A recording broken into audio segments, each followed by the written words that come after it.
For those of you who come to see the annual PowerPoint, it's going to be a little different this year. And we called it Addressing Michigan's Greatest Challenge. And of course, when the mayor and the police chief are here talking, you know that we're talking about the state's mental health system, right? And we really are. Because when the state's mental health system fails, people have psychotic breaks. You know who deals with them in this state? It's your police officers every single day. And in Detroit, Chief White's actually built a mental health division within the Detroit Police Department because it's what he had to do to cope. The drug shootings, the gang shootings have dropped dramatically. But you know the violence we're dealing with today. Last week, two brothers arguing over who the best performing artist is gets so heated, one shoots and kills the other. A couple days ago, 72 and 75-year-old women sitting at the table, longtime friends, arguing gets so heated, one of them grabs a knife and stabs the other. What we are seeing is a level of violence which, you know, we sit with your officers, your command staff, who say no number of police officers in the world could have prevented that crime. And so talk about what you face now, because this is a different challenge for the Detroit Police Department. You know, it really is. I joined in 1996. I came on the job, like I said, I wanted to be a traffic cop, wanted to reduce crime, wanted to do those things, but I could not anticipate the impact of the mental health system on policing and what we're dealing with and what we're up against. When you look at that 15,990 calls, those are people who called. What about the other several thousand that didn't call? And that's still, you know, representative of, you know, double-digit responses to mental health crisis on a daily basis. So calls for mentally ill and violent, almost 25, 30 calls a week. Yep.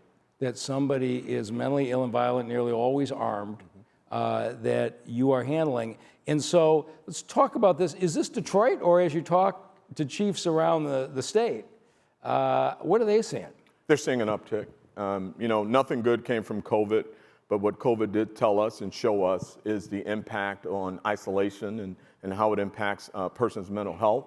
Now we can't unsee the crisis of mental health in our communities. Every chief that I've talked to has got an increase in numbers, nothing like Detroit, but certainly they're seeing in their communities an uptick of violence. Even in Farmington Hills recently, a brother shot a brother.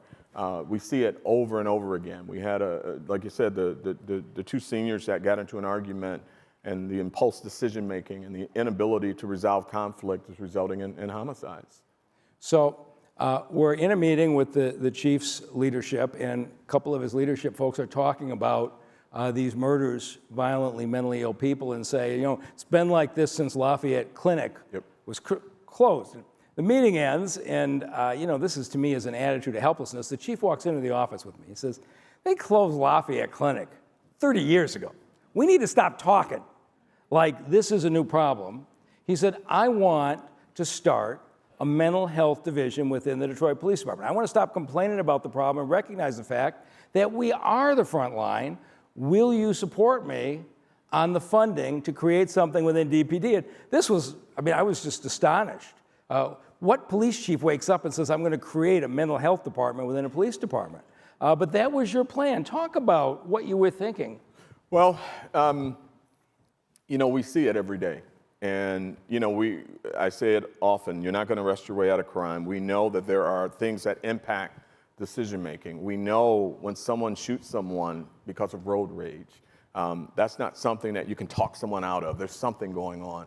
We know when we're averaging a barricaded gunman a week and someone is isolating themselves in a home with a gun, threatening to kill themselves because their girlfriend or boyfriend broke up with them, that we've got a big problem.